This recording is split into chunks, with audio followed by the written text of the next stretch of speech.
Suku bunga naik, rupiah menguat, MBG dipangkas, dan kecilnya peluang Indonesia downgrade ke frontier market membuat IHSG naik 15 persenan dalam 2 minggu terakhir.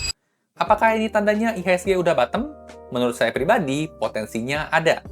Nah, selama seminggu kemarin, pakai analisa transaksi, saya kembali berhasil take profit 10-an persenan lagi di saham WBSA, BUFA, dan DSSA.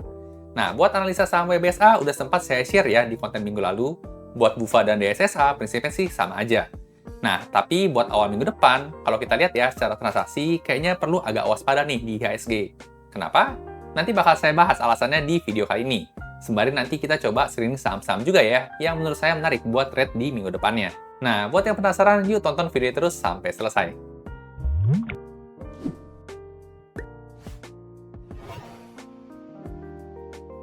Halo dan selamat datang kembali di channel saya, Jonathan Tamrin. Buat teman-teman yang baru pertama kali nonton, di channel ini saya sharing hal-hal seputar saham, baik analisa saham, mindset investasi, dan update berita terkini. Jadi buat teman-teman investor, boleh banget nih, diklik tombol subscribe dan nyalakan lonceng notifikasinya, biar nggak ketinggalan update-update video berikutnya. Di video kali ini, kita bakal screening nih, cari saham-saham yang secara transaksinya bagus buat minggu depan. Alias, ada broker-broker non-retail yang ngumpulin saham tertentu secara masif dan konsisten. Seringkali sampai mereka sendiri nggak bisa keluar di saham yang mereka beli ini. Jadi kita bisa incar nih barang di dekat harga-harga average mereka.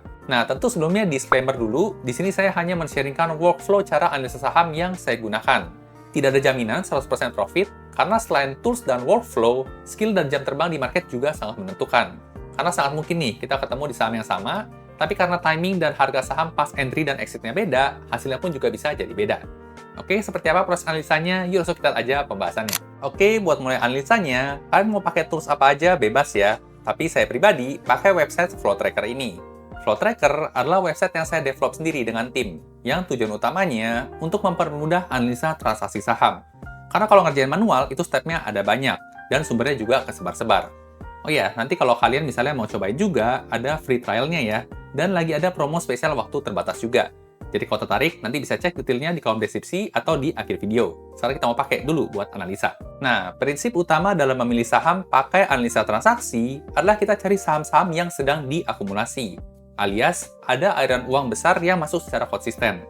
Nah, kalau pakai aplikasi dari sekuritas, itu sebenarnya bisa, cuma problemnya adalah biasanya kita harus buka satu-satu nih sahamnya, buat ngecek kondisi terakhir lagi akumulasi atau distribusi, kayak begini.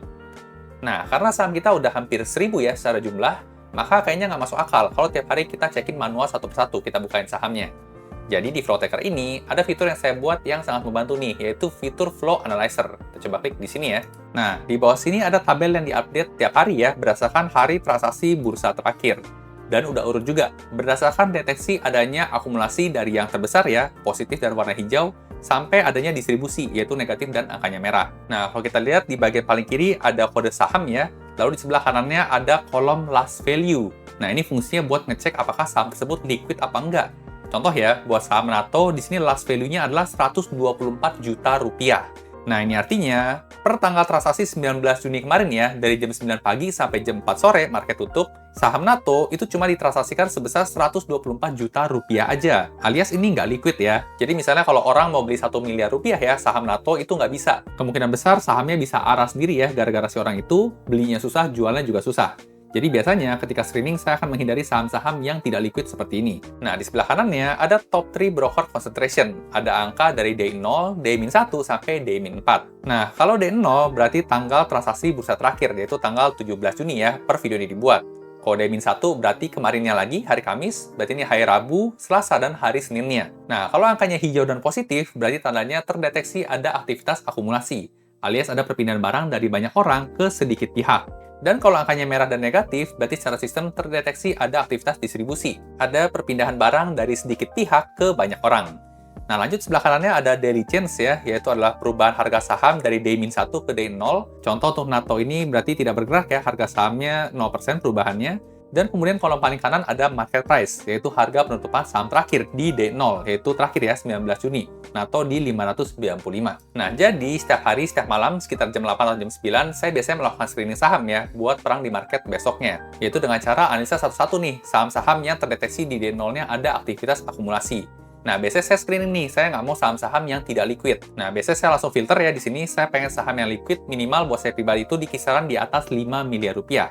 Tapi for the sake of video ini ya, karena waktu juga terbatas, kita akan coba screening dari saham-saham yang minimal 30 miliar ke atas untuk last value-nya. Nah, maka di sini bakal langsung ke filter ya buat saham-saham yang liquid. Nanti kita bakal coba screening bareng. Nanti kita bakal lihat ya analisanya satu persatu sampai sahamnya itu D0-nya nggak merah lagi. Contoh berarti untuk di video ini sampai halaman 2 ya. Berarti kita akan coba lihat analisanya sampai saham ESIP ya, yang terakhir D0-nya terdeteksi ada aktivitas akumulasi. Nah, buat kriteria screeningnya, biasanya saya suka mencari suatu pola. Polanya adalah, biasanya saya suka mencari saham-saham yang sedang diakumulasi oleh broker-broker tertentu secara konsisten. Yang biasanya brokernya itu non-retail ya. Nah, biasanya ketika sudah ketemu, saya akan hitung barangnya ya, apakah dia punya barang itu sampai nggak bisa keluar, dan kira-kira average mereka di harga berapa. Nanti bakal dibantu juga dengan analisa teknikal sederhana ya, sebisa mungkin saya bakal suka ngincer di harga-harga average dekat-dekat mereka. Nah, pola-pola seperti inilah yang berhasil membuat saya bisa take profit puluhan persen ya dalam waktu 1 minggu. Nah, mungkin kalau didengerin by lisan aja ya seperti ini agak sulit buat dicerna, kita bakal coba langsung lihat aja analisanya. Kita mulai dari halaman pertama. Nah, pertama ada saham ICBP ya. Kita bisa lihat nih untuk last value-nya 87 miliar rupiah, jadi sahamnya cukup liquid.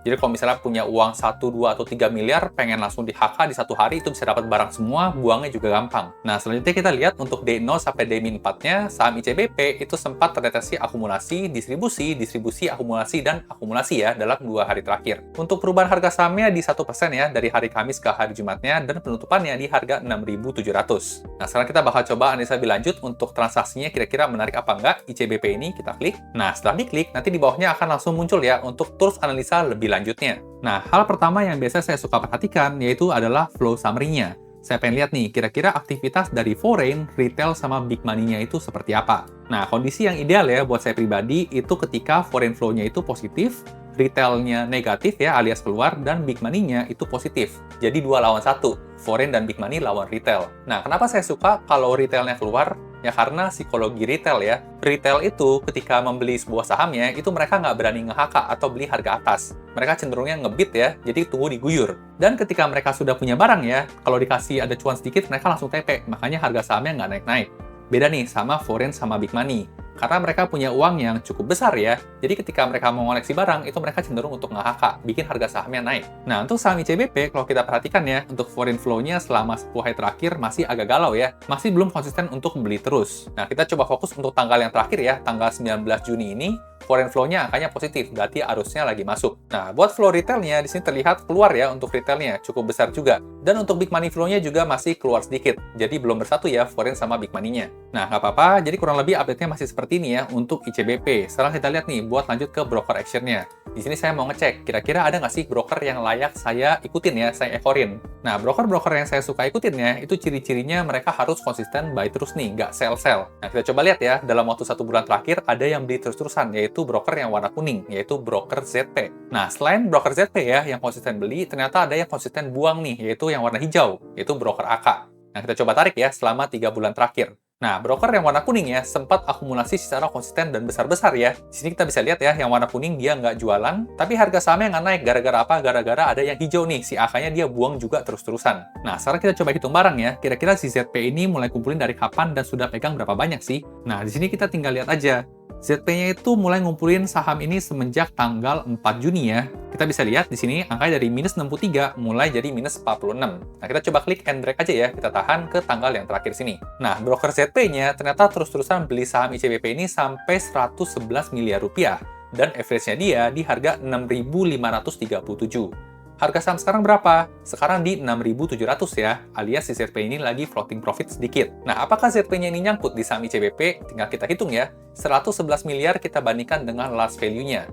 Last value-nya 87 miliar, alias si ZP-nya nggak bisa keluar ya, karena dia pegang barang lebih banyak dibandingkan dengan volume transaksi si saham ICBP. Nah, jadi secara logika, kalau misalnya harga saham ICBP ini besok-besok turun lagi ya, dekat-dekat ke average si ZP, dia bakal menderita banget. Karena satu, dia nggak bisa jualan, Dan dua, kalau dia paksa jualan, dia pasti bakal bikin turun ya, harga sahamnya bisa jadi ARB gara-gara dia. Jadi si ZP ini punya kepentingan ya buat ngejagain harga saham, atau mungkin si ZP ini smart banget, ngerasa harga saham ICBP sekarang murah, besok bisa jauh lebih tinggi. Nah, cuma masalahnya ya, kalau saya lihat di saham ICBP ini yang buang si AK itu kita nggak tahu ya barangnya udah habis atau belum. Karena kalau kita tarik ya, dari 6 bulan terakhir, itu AK-nya juga buang barang terus, nggak tahu nih barangnya dari mana. Mungkin dia orang lama ya, jadi punya barang banyak banget, dan nggak tahu sisa barangnya tinggal berapa. Nah, jadi kenapa ICBP masih nggak naik-naik? Karena masih selling pressure-nya masih ada ya dari si AK-nya. Nah, mungkin nanti ketika AK-nya sudah nggak jualan lagi ya, nah itulah mungkin waktunya si ICBP ini siap terbang. Nah, kita lanjut dulu ya ke bawah, kita lihat secara teknikal sederhananya, kita bakal coba analisa.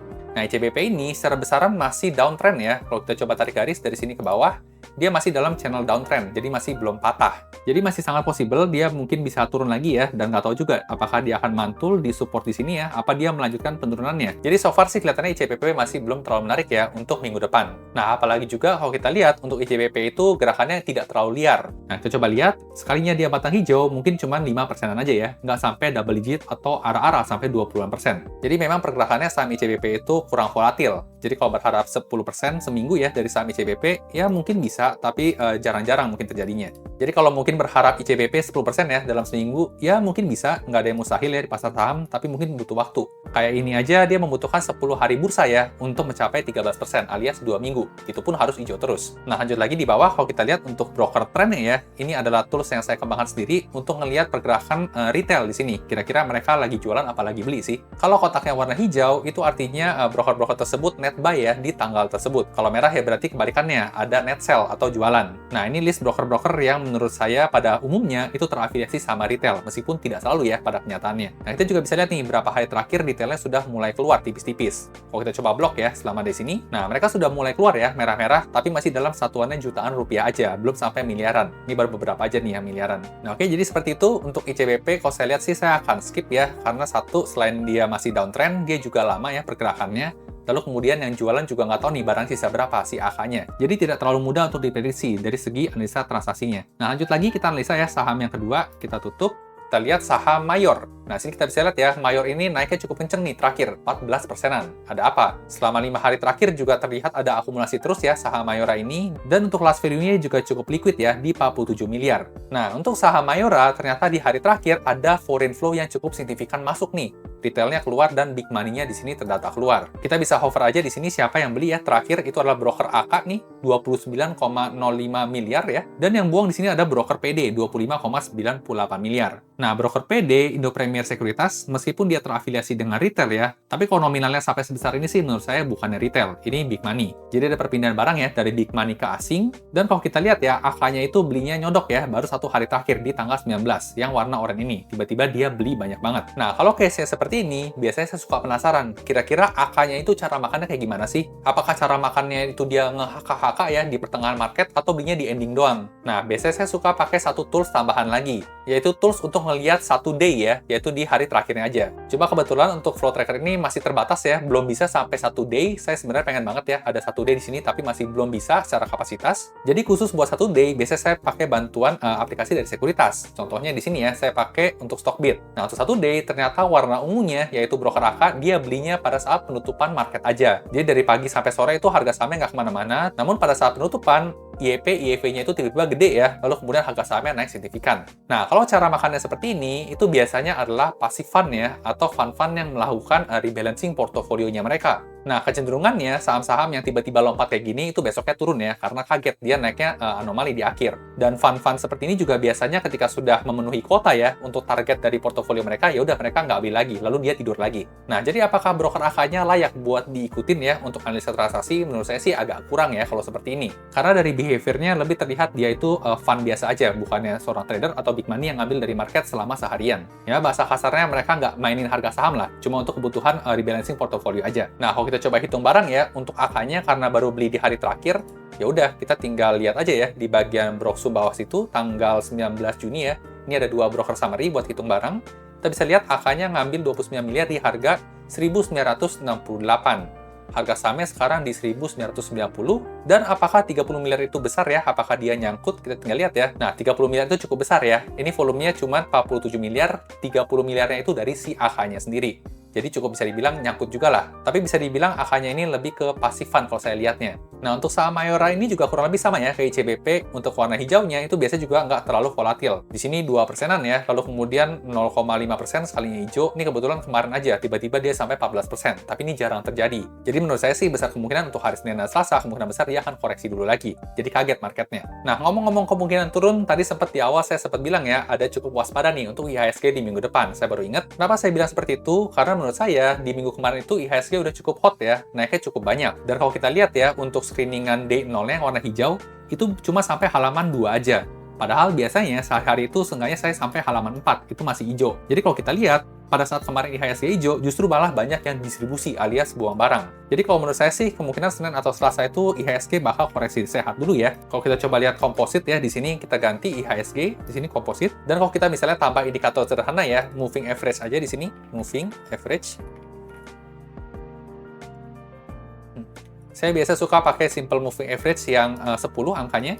Jadi 10 hari terakhir. Nah, di sini kelihatan ya, IHSG udah cukup hot nih. Dia ngelewatin simple moving average 10, lalu kemudian cukup tinggi. Dan siap untuk koreksi lagi. Jadi kalau menurut saya cukup hati-hati untuk Senin dan Selasa besok, jadi kemungkinan bisa lihat lagi itu hari Rabu ya. Tapi seenggaknya kita cari dulu saham-saham yang menarik secara transaksinya. Nah oke, lanjut lagi kita ke saham yang ketiga, MDKA ya. Di sini sahamnya liquid banget ya, 400-an miliar, dan 2 hari transaksi terakhir terdeteksi ada akumulasi. Kita coba klik. Kita lihat ya flow summary-nya. Nah, ini menarik nih. Untuk foreign flow-nya dia masuk, retailnya keluar lumayan banyak, dan big money-nya itu ikutan masuk. Jadi 2 versus 1. Nah, kita coba lihat kira-kira ada yang broker konsisten ngumpulin apa enggak, ada yang nyangkut apa enggak. Kita coba tarik ya, 3 bulan terakhir. Nah, ada broker PD ya, di sini yang warna kuning, dan ada broker YU yang belakangan terakhir aktif ngumpulin saham ini. Nah, kalau kita lihat, 6 bulan terakhir broker PD-nya itu ngumpulin sudah jauh lebih lama ya, dari semenjak bulan Januari. Tapi harga sahamnya itu ya naik turun. Jadi kalau menurut saya sih, kalau mau ngikutin, saya akan lebih prefer ngikutin YU-nya dibandingkan PD-nya. Karena broker YU-nya kita bisa lihat ya, semenjak dia mulai ngumpulin, harga sahamnya itu mulai naik. Jadi menurut saya sih lebih layak ikutin YU-nya. Nah, kita coba hitung barang ya untuk YU-nya, mulai ngumpulin dari sini, ketarik. YU-nya average-nya di Rp2.700. Sekarang di 2.900, jadi agak floating profit ya. Di sini kita juga lihat ya, untuk value-nya dia ngumpulin 1 triliun rupiah. Kita lihat last value-nya kita bandingin ya, 400-an miliar. Jadi otomatis YU-nya juga nyangkut. Dia punya kepentingan di sini. Nah, sekarang kita tahu ya, average YU-nya di 2.700. Apakah mungkin nanti ke 2.700 dulu?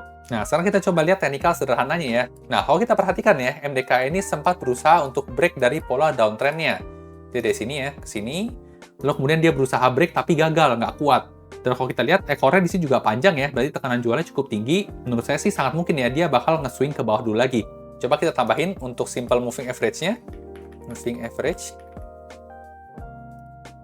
Nah ini ya, simple moving average 10, kita bisa lihat angkanya di 2.650. Jadi kalau kita lihat udah cukup hot ya, dia ngelewatin cukup jauh nih dari simple moving average-nya, kemungkinan dia bakal nge-swing dulu ke bawah, dekat-dekat ke simple moving average-nya lagi. Nah, jadi kalau kita lihat ini ya, dan bandingkan dengan IHSG tadi, ada potensi saya lihat mungkin dia turun dulu ya, cooling down dulu 1 atau 2 hari ke depan. Ya mungkin MDK juga bakal kena juga ya, dia akan kena swing ke bawah, dan mungkin dia akan kena di simple moving average-nya lagi, di 2.650-an. Tadi kita lihat lagi, average-nya CYU ada di angka sini ya, di 2.700. Jadi kalau misalnya nanti dekat-dekat 2.700, lalu kemudian turun sedikit ya, ada yang jagain, nah mungkin bagus di situ buat dikoleksi. Karena seharusnya sih dia nggak bakal turun jauh lebih dalam lagi. Karena kalau jauh lebih dalam, si EU-nya bakal nyangkut lebih parah ya. Tapi ya tentu namanya pasar modal, nggak ada yang mustahil ya. Jadi ketika sudah ngambil barang, ya tentu harus siap-siap pasang area cut loss juga. Kali-kali kalau misalnya ada berita buruk, ternyata Indonesia masuk frontier gitu ya, amit-amit, ya udah mau nggak mau ya harus cut. Buat kita mungkin cut loss ruginya jutaan atau nggak puluhan juta. Tapi kalau buat YU-nya, dia ketika kalau memang harus cut loss, dia bisa ratusan miliar hilang. Nah, jadi menurut saya untuk MDK sih cukup menarik ya. Buat minggu depan, bisa kita lihat wait and see dulu Senin dan Selasanya. Dan buat area harga belinya ya kurang lebih dekat-dekat sama si YU-nya tadi. Dan kalau kita lihat, broker trennya juga sudah mulai dikeringin ya. Retailnya sudah mulai keluar-keluar nih, merah-merah. Jadi lumayan oke. Nah, oke, kita lanjut lagi. Biar nggak kelamaan ya, kita next ke UNTR. Nah, UNTR sendiri saya nggak terlalu suka UNTR ya. Kenapa? Karena satu, dia nggak terlalu volatil. Sama kayak ICBP tadi. Ketika hijau, dia cuma 4%-an, lalu kemudian 3%-an. Berharap 10% dalam satu minggu kayaknya agak susah. Lalu kemudian sini juga masih downtrend parah ya. Dan untuk flow-nya juga kalau kita lihat masih positif retail banget ya. Di sini ada yang ngumpulin ya, warna kuning yaitu broker AK, tapi berapa hari terakhir jualan. Jadi nggak bisa diikutin. Jadi menurut saya skip untuk UNTR. Lanjut ke saham Goto. Nah, saham Goto tentu ya semua orang tahu ya saat ini posisinya gocap ya 50 terus. Di sini retailnya nambah banyak terus ya. Tapi ada yang menarik yaitu ada broker YU yang tiba-tiba mulai ngumpulin beberapa waktu terakhir. Nah, kita bisa lihat ya broker YU yang warnanya pink ini tiba-tiba mulai ngumpul nih semenjak harga saham Gotonya itu digocap. Coba tarik ya, barang dia ada berapa? Nih, barang dia masuk 128 miliar di harga 50. Nah, ini bukan duit kecil ya, ini beneran duit nih. Jadi kok si YU-nya bisa tiba-tiba pede buat ngambil saham Goto di harga gocap? Kita bisa lihat ya, untuk volumenya juga sudah mulai menggulung, udah ada. Jadi mungkin bisa dibilang nggak lama lagi, mungkin akan bangkit. Tapi mungkin ya, kalau mau ngambil resiko sih menurut saya cukup besar buat Goto. Jadi kalau saya akan skip aja. Lanjut lagi saham Inco. Kita coba klik ya ke bawah.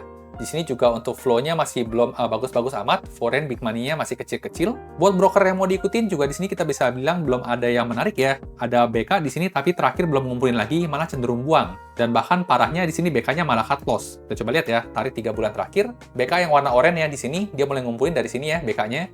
Ngumpulin sampai atas ini ya, di harga 5.189 beli, lalu kemudian dia jualnya di berapa? Jualnya di 4.700, jadi cut loss gitu ya. Nah, jadi kalau seperti ini masih belum jelas, CC-nya juga beli dan jualin ya, dia tradingin di sini, jadi saya skip biasanya. Saya nggak tertarik buat Inco, lanjut ke MTEL. Nah, buat saham MTEL di sini ada flow foreign yang keluar gede ya, big money-nya di sini masuk lumayan banyak. Kita lihat brokernya ada broker CC ya, yang ngambil 20 miliar di hari terakhir. Ini grafiknya yang warna kuning nih, dia tiba-tiba ngambil banyak. Volumenya juga mulai menggulung ya, ada, tapi harga sahamnya nggak naik. Nah, kita coba lihat lagi ya, untuk saham MTEL di day one-nya. Coba ganti, sini MTEL.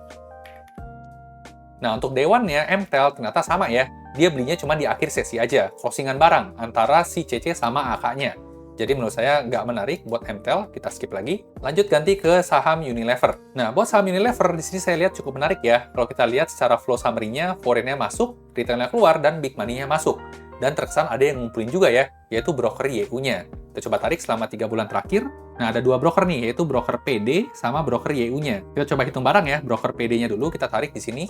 Itu di harga 1.700-an, pegang 144 miliar, apakah PD-nya nyangkut? Nyangkut ya, karena dia cuma 98 miliar last value-nya. Dan kemudian ada broker YU juga yang warna oranye, ngumpulinnya dari sini. Ya, kita tarik YU-nya 77 miliar di 1.685, jadi di sini nyangkut juga dia. Nah, YU-nya ini average-nya di harga sekarang 1.685, jadi udah dekat banget sama average-nya dia. Nah, apakah ada yang konsisten jualan? Ada ya, yaitu broker AK-nya. Kemungkinan sih saya lihat di sini sama ya, di akhir penutupan sesi juga.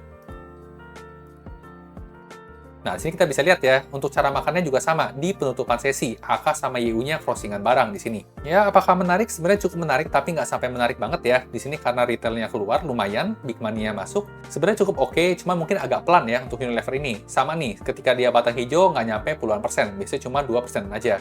Ya paling ada 1-2 kali ya, 1 kali aja nih 10%, sisanya under 10%-an. Paling kalau mau untuk saham Unilever ini, tunggu di harga support sini ya.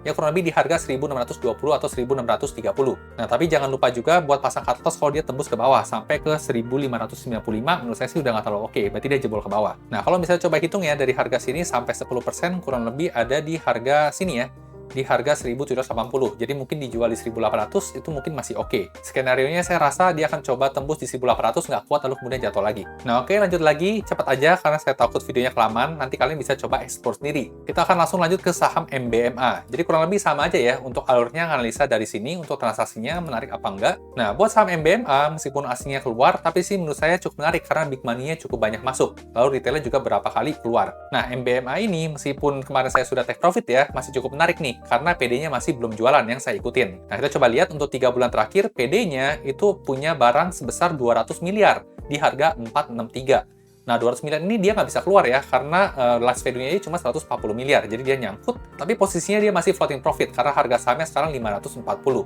Nah, apakah ada potensi untuk balik ke harga 463-an? Menurut saya untuk balik ke dekat-dekat situ masih sangat mungkin ya. Kenapa? Karena tinggal kita lihat aja teknikal sederhananya. Nah, ini sama ya, saya pakai simple moving average aja, simple moving average 10 hari.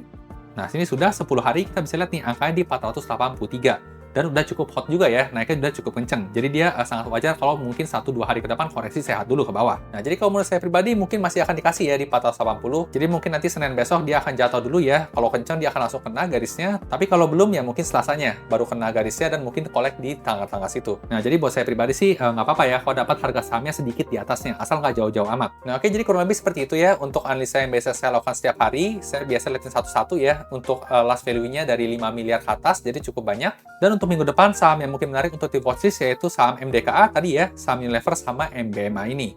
Kalau kita lihat di sebelah kanannya ada Antam juga, tapi nggak terlalu menarik ya kalau kalian coba klik di sini. Nah, untuk broker actionnya belum ada yang terlihat menarik ya buat diikutin, jadi belum ada yang ngumpulin secara konsisten. Ini yang warna kuning ngumpulin banyak, tapi dia ternyata udah buang lagi, jadi nggak bisa kita ikutin juga. Jadi basically seperti itu. Kita cari broker-broker yang konsisten ngumpulin ya, kita coba ngikut ngekor dekat-dekat harga mereka. Bahkan kadang ya, kalau yang lagi ngumpulin itu bahkan lagi nyangkut, kita bisa pakai bantuan teknikal sederhana buat dapat harga best price-nya ya buat entry. Nah, jadi enaknya pakai flow tracker ini, karena memang fokusnya buat analisa transaksi ya.